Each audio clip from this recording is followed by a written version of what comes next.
Hello guys, মালয়েশিয়ার সবচেয়ে বড় সুপারমার্কেটে কি কি আছে চলেন আমরা এক নজরে দেখলেই। আমি এই মুহূর্তে সুপার মার্কেটের সামনে আছি, আর আপনি আমার হাতের ডান পাশে যে জায়গাটা দেখতে পাচ্ছেন এটাই হলি এই সুপার মার্কেটে ঢুকার মেইন দরজা। সুপার মার্কেটে আমরা ঢুকার পরেই আপনারা দেখতে পাচ্ছেন এখানে স্টোরের মতো বিশাল একটা গুডানের মতো লাগতেছে। এটা কোনোভাবেই লাগতেছে না যে সুপার মার্কেট। এই সুপার মার্কেটের এক একটা র্যাকের সারিতে এক এক রকম প্রোডাক্ট সারি সারি করে সাজানি আছে। আমি যে র্যাকের কাজ দিয়ে এই মুহূর্তে আইটি যাচ্ছি, এই র্যাকে পুরাটাই হচ্ছে চিপসের র্যাক। এখানে বিভিন্ন ধরনের চিপস সাজানি আছে। এখানে বিভিন্ন র্যাকে বিভিন্ন ধরনের প্রোডাক্ট সাজানি, এক একটা র্যাকে এক এক ধরনের প্রোডাক্টস। মালয়েশিয়ার বিভিন্ন জায়গায় এই রকমের বড় ধরনের সুপার মার্কেট আপনারা পাওয়া যাবেন।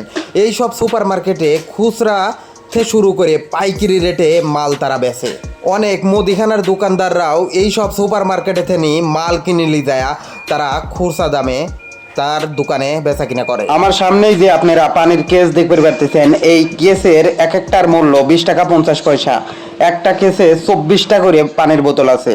আপনি যদি খুচরা রেটে বেচেন, এক এক জায়গায় এক এক রকম তারা বেচে। খুচরা রেট 1 টাকা থেকে শুরু করে 1 টাকা 50 পয়সা পর্যন্ত বেচা কিনা করা হয় এই পানির বোতল। এই সুপার মার্কেটে আপনারা পাওয়া যাবেন চাল ডালের থেকে শুরু করে মাছ, মাংস, কাঁচা সবজি সব কিছু। এক কথায় একজন মানুষের জীবনযাত্রার ক্ষেত্রে যা যা প্রয়োজন সব কিছুই আপনি পাওয়া যাবেন এই সুপার মার্কেটে। আমি যে জায়গায় বর্তমানে খাড়া রয়েছি, আপনি এখানে দেখতে পারতেছেন মুরগির মাংস, গরুর গোস্ত এবং কি মাছ এখানে রয়েছে। তার সামনেই আপনি দেখতে পারতেছেন সারি সারিভাবে ফ্রিজ বসানি আছে। এই ফ্রিজেও কাঁচা মাংস এবং কি কাঁচা জিনিসপাতি রাখা হয়। তবে মালয়েশিয়াতে যে সকল বাংলাদেশিরা থাকে তারা বেশিরভাগই পাসার মালামেতে কেনাকাটা করে। যারা বাংলাদেশ থেকে এই ভিডিও দেখতেছে তারা আবার কবে পারে পাসার মালাম হেডা। আবার বাংলাদেশে যাবা সাপ্তাহিক হাট অথবা বাজার বসে, তাক আমরা হাট বসা কয়, সাপ্তাহিক হাট। এই দেশেও সাপ্তাহিকভাবে হাট বসেও তাক আমরা পাসার মালাম কই। তবে বাংলাদেশের যেটা সাপ্তাহিক হাট সেটা সকালকার থেকে শুরু হয়। তবে একটা কথা না করলেই লয়, এই দেশে যেরকম সবজি, শাক সবজি, কাঁচামালের দাম, এই দাম যদি বাংলাদেশে থাকলো নি তাইলে কৃষকের কপালে আর দুঃখ থাকলো না নি। তারা হাসি মুখে তারে সংসার চলাবের পারল নি চাষাবাদ করিয়া।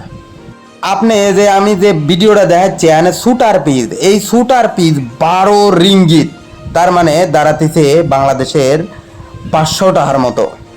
বর্তমানে মালয়েশিয়ায় কাঁচামালের এত পরিমাণ দাম জাত আতি দেওয়া যায়। আগে 300 টাকা হলেই এক মাসের খাওয়া খরচ চলিছে। বর্তমানে যেরকম শাকসবজি আর রান্নার তরকারির দাম, তাতে 400-500 টাকা ছাড়া কোনোভাবেই সেটেল করা যায় না। এরপরেও আবার মালয়েশিয়ার সরকার বিভিন্ন সময় বিভিন্ন আইন চালু করে ফরেনারগারে লেগে, যেবা ইপিএ পাবি যাবি এটা সেটা তো আছেই। বর্তমান ভিসা লাগাতেও 4000 টাকার উপরে লাগে যে কোনো সেক্টরেই। যদিও মালয়েশিয়ার গভর্নমেন্ট এক এক সেক্টরে এক এক রকম লেবি বায়ার করার যে রীতিনীতি আছে, সেটা আর মালয়েশিয়ায় থাকা এজেন্ট অথবা দালালরা ফলো করে না। সকল একটে এক রকমের রেট লিতে হয়। সার্ভিস সেক্টরেও 4000 রিঙ্গিতের উপরে, কনস্ট্রাকশনেও 4000 রিঙ্গিতের উপরেই নেয়। আর যদি আপনার মেডিকেল আনফিট থাকে তাহলে তো 5000 5,500 খরচ হয়ে যাবে। আমি যে সুপার মার্কেটে ঢুকিছি, এই সুপার মার্কেট আপনি যদি পুরাটা ভালো ভালো ঘুরি ভিডিও করবে চান তাইলে 20 থেকে 25 মিনিট সময় লাগবে। আমি 4 মিনিটে কিছু কিছু জায়গায় অথবা যেগুলো বেশি ইম্পর্টেন্ট এইগুলো আপনাকে দেখানোর চেষ্টা করতেছি।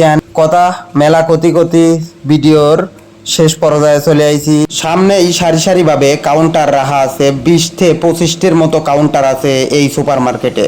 আর মালয়েশিয়ার যে কোনো খবর পাওয়ার লেগে কমেন্ট করতে পারেন। আল্লাহ হাফেজ, বাই বাই, টাটা।